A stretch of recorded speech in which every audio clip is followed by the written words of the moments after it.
Cricbuzz Comm coming at a very critical stage of the innings. We've had the platform laid by the openers and 11 runs off the 35th over straight after drinks. It was not just the number of runs got Zaheer Khan alongside, it was the intent shown by Virat Kohli stepping out of that very first ball from Doug Bracewell, and I think showing that India are looking at somewhere around 350 now. You have seen it with Rohit Sharma as well, using his feet against Doug Bracewell. So that's looks like something which was discussed amongst the batsmen, that how to counter Doug Bracewell, which was evident. But the platform is looking very good right now. About 90 deliveries to go still.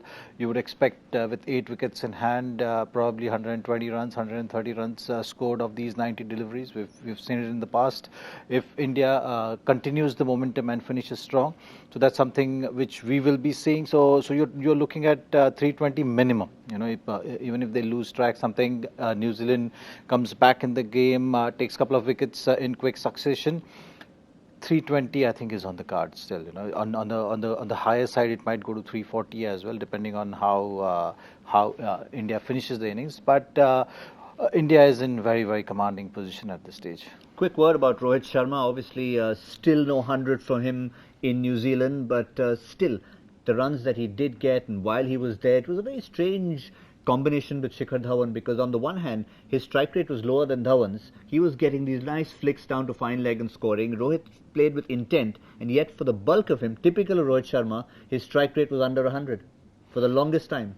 Yeah, you can say that, but it's just one of those days. You've seen it with Rohit, that when he's in, and his strike rate always keeps on going higher. There was a phase in the game, I think after 15th overs, which the Indian team was around 90 runs, and after that Ferguson bowled that one very good spell.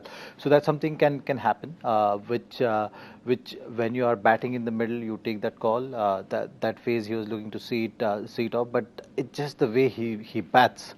It's very pleasing to the eyes. Certainly is. Interesting now, if we look at finishers, you use the word finishing. We've got Ambati Rayudu, big opportunity for him to stick there with Virat Kohli. But with MS Dhoni coming in next, I know we've talked about that number 4 slot. Now he goes back to being MS Dhoni, the finisher. Well, the platform is set, and he's in good form as well. He's got runs behind now, so that will certainly give him that confidence also when he goes out there in this situation. And it's going to be a good outing as well, because the platform is very strong now, so he doesn't have that pressure of making sure that he has to carry the innings through. He can actually go out there and freely express himself. Also, you've seen the intent. I mean, Virat Kohli mentioned at the toss that this is the first time India will be batting first in 2019 in an ODI. It's the World Cup year, and obviously they want to do different things. We are a good chasing side, but now he wants to establish that when you don't really have a target in mind, you're not sure what a good score is. 371 has been scored at this ground, so you obviously have to create your own target, and that itself is a challenge for India. What do you see as a good score, the way we've seen the surface behave so far?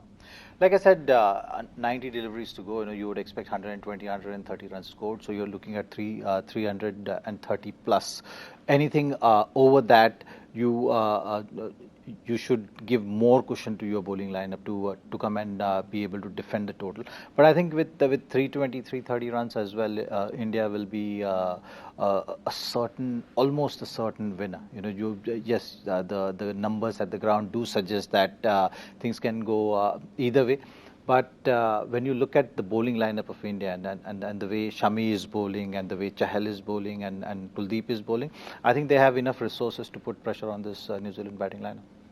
Certainly do. Well, it just means that the last 14 overs or so should make for very exciting viewing, and we'll certainly come back to review it on Cricbuzz Live from the Comm. That's all we have for now. We're looking at somewhere between 330, maybe 350.